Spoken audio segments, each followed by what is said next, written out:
Friends, welcome to Jaya's garden. இன்றைக்கி நான் சொடக்கு தக்காளி பற்றி செடியை காமிச்சு ஒரு வீடியோ போட்டேன். அதோட காயெல்லாம் எப்படி இருக்கும், அதிகமான மருத்துவ குணம் இருக்குது, வெளிநாடுகளில் கிலோ 30,000 ரூபாய்க்கு விற்கிறாங்க அப்படின்லாம் சொன்னேன்.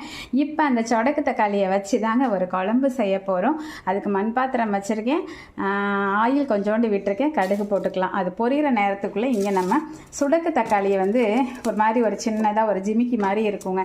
அதை உரிச்சோன்னா இந்த மாதிரி பட்டாணி மாதிரி வருங்க. இந்த பட்டாணி மாதிரி இருக்கிறத எவ்வளோ தேவையோ நம்ம கொஞ்சம் தான் பறிச்சிட்டு வந்தோம். அதை கொஞ்சமாக எடுத்துகிட்டு நான் 2 பேருக்கு தான் குழம்பு, கொஞ்சம் சம அளவுக்கு பூண்டு எடுத்துக்கிட்டேன். பூண்டு போடாமல் தனியாக இதை மட்டும் நிறைய போட்டு கூட செய்யலாங்க. கடுகு பொரிஞ்சிடுச்சு. இந்த பூண்டையும் சுடக்கு தக்காளியையும் சேர்த்து போட்டுக்கலாம். அதோட கருவேப்பிலையும் போட்டுக்கலாம். 2 வத்தலும் கிள்ளி போட்டுக்கலாம். கொஞ்சம் கவனமாக இதை செய்யணுங்க. நல்ல விளைஞ்சி இருக்கக்கூடியது டப்புன்னு வெடிக்குங்க, கவனமாக இருக்கணும். நல்லா வதங்கிடுச்சு. இப்போ கொஞ்சமாக உங்களுக்கு எவ்வளோ தேவையோ அந்த அளவுக்கு குழம்பு மிளகாய்த்தூள் போட்டுக்கோங்க. இல்லை சும்மா மல்லிப்பொடி மிளகாய் பொடி மட்டும் கூட போட்டு செய்யலாம். நமக்கு 2 பேர் தான். இது சுவை வந்து தனியாக எடுத்து சாப்பிட்டிங்கன்னா பட்டாணி மாதிரி தான் ஃபீல் ஆகும் நமக்கு. ஆனால் பச்சை பட்டாணியில் ஒரு இனிப்பு சுவை இருக்கும்ல, அது இதில் இருக்காது. ஒரு 2 பெரிய தக்காளி அரைச்சி ஊற்றிக்கலாம். புளி அதிகமாக போடாமல் தக்காளி போட்டு செஞ்சோன்னா ரொம்பவே நல்லாயிருக்கும். நான் கொஞ்சமாக தான் புளி போட போகிறேன். நல்லா சுண்டி எண்ணெய் பிரிஞ்சு வரணும். தேவையான அளவுக்கு உப்பு போட்டு எண்ணெய் பிரிஞ்சு வர வரைக்கும் வைப்பாங்க.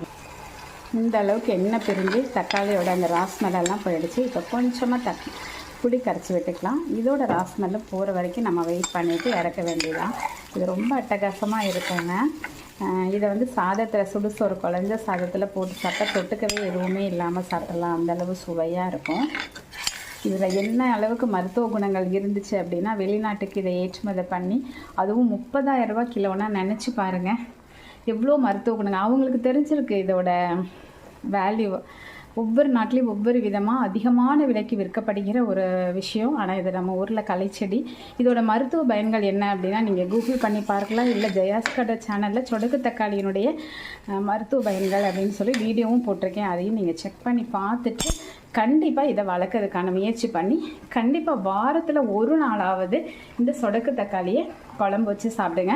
நான் சொடக்கு தக்காளியில் புளிக்குழம்பு வச்சு வீடியோ போட்டிருக்கேன்னா, அதே மாதிரி சொடக்கு தக்காளியில் நம்ம ஒரு தொக்கு மாதிரியும் செஞ்சு நம்ம ஏற்கனவே ஷார்ட்ஸ் அப்லோட் பண்ணியிருக்கோம். வேணும்னா சொல்லுங்கள், அடுத்து போட. ஏன்னா ஷார்ட்ஸை வந்து திரும்ப பார்க்க முடியல அப்படிங்கிற மாதிரி சொல்கிறாங்க.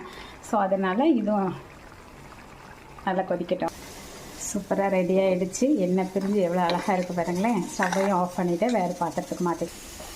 பிடிச்சிருந்தா லைக் பண்ணுங்கள், ஷேர் பண்ணுங்கள், கமெண்ட் பண்ணுங்கள், மறக்காமல்